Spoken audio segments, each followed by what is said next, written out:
How to prevent the iPhone from going out of the focus mode. So let me show you all the things you might need or might know about this feature. So if you are new here, most definitely subscribe so you never miss anything.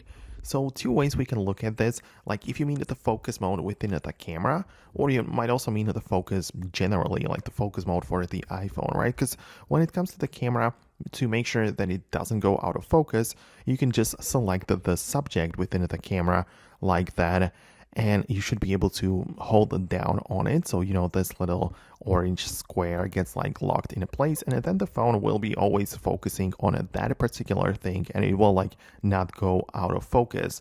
So that is something you might be interested in.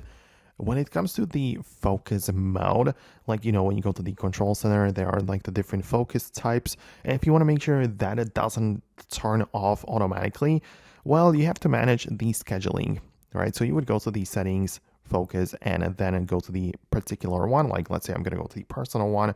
Make sure that the scheduling is not based on a time, because if you set it up from, for example, I don't know, from 9 a.m. to 5 p.m. on certain days or whatever, right? After the time is up, the phone will go out of the focus mode.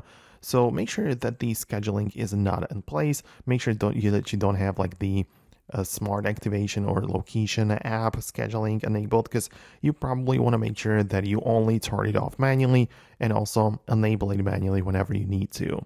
And you can do it through the control center, of course, so it gets the job done that way. So let me know if you manage to figure out the way to use it on your device.